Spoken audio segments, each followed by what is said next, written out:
नमस्कार, मी गणेश आचवल. स्वामी कृपा क्रिएशन्स या यूट्यूब चॅनलमध्ये तुम्हा सर्वांचं मनपूर्वक स्वागत. निमित्त आहे खास, कारण आजच्या दिवशी आईच्या गावात मराठीत बोल या चित्रपटाचा म्युझिक लॉन्च आणि ट्रेलर लॉन्च दणक्यात झालेलं आहे. आणि अर्थातच या चित्रपटाचा दिग्दर्शक आणि आपल्या सर्वांचा लाडका अभिनेता, चतुर अभिनेता, अर्थात चतुर दिग्दर्शक ओमी वैद्य आपल्यासोबत आहे. हाय ओमी. हॅलो तुझं स्वागत आहे. थँक्यू. मला खूप आनंद येत आहे की तुम्ही आले आणि आमचं ट्रेलर बघितलं आणि तुझे सगळे व्ह्युअर्सला होपफुली येणार मूवी आमचं बघायला, कारण आपण खूप प्रयत्न केलं तुम्हाला हसवायला आणि इट्स फन मूवी. मुळात मराठी भाषेत चित्रपट करावा आणि त्याचं दिग्दर्शन करावं ही संकल्पना कधी आली? ही जेव्हा लोकांना माहीत नाही की मी मराठी आहे. ॲक्च्युली ते म्हणतात की तू युगांडामध्ये राहतो ना, असं काहीतरी बोलतात. पण खरं त्यांना माहीत नाही की घरी मी मराठीच बोलतो. चांगलं की चांगली नाही मराठी, पण मी प्रयत्न करतो. आणि हे जेव्हा लोक म्हणजे फ्रेंड्स आणि ते म्हणतात तू मराठी मूवी कशाला नाही करतो, मी म्हटलं मी थांबलेला आहे. कोणी मला रोल देणार तर मी करेल. आणि कधी मिळालं नाही, कोणी तसं चान्स नाही मिळाला. आणि मी म्हटलं आता हा चान्स मलाच बनवायला पाहिजे.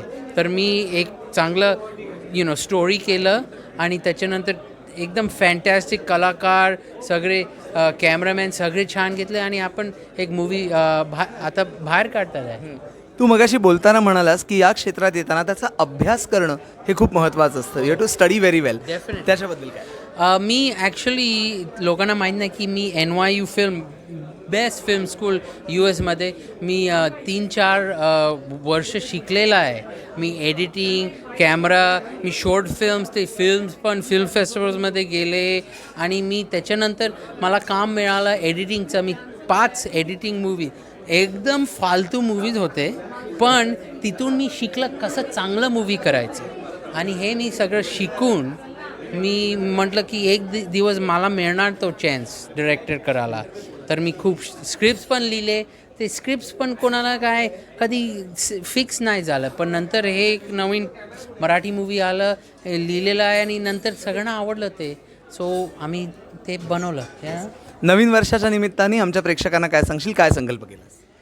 नवीन प्रेक्षक नाही, नवीन साठी काय सांगशील दर्शकांना, ऑडियन्सला काय सांगशील की 2024 म्हणजे नवीन स्टार्ट आहे आमच्यासाठी. सो काय तुला इच्छा नाही मिळालं 2023, आता मोटिवेशन आहे की करायला येतं. आता मी जिमला जाणार 2024 आणि नंतर जिमला जाऊन मी जिम थोडंसं क्विट करणार, कारण कठीण आहे ना, खूपच कठीण आहे. पण नंतर मी रिस्टार्ट करणार आणि मी ट्राय करणार, कारण मी 2023 इच्छा होती. सो तसंच आम्ही नवीन स्टार्ट चॅलेंजेस घ्यायचं. एक 2020 माझा चॅलेंज होतं मी एक मराठी मूवी करणार. आणि आता बघ आलेला आहे. आईच्या गावात मराठीत बोल या चित्रपटाला भरघोस प्रतिसाद मिळणार आहे. आम्ही तो प्रतिसाद देणार आहोत. आणि सगळ्यात आधी म्हणजे तुला खूप खूप शुभेच्छा. सहभागी झालास त्याबद्दल धन्यवाद. Thank you so much.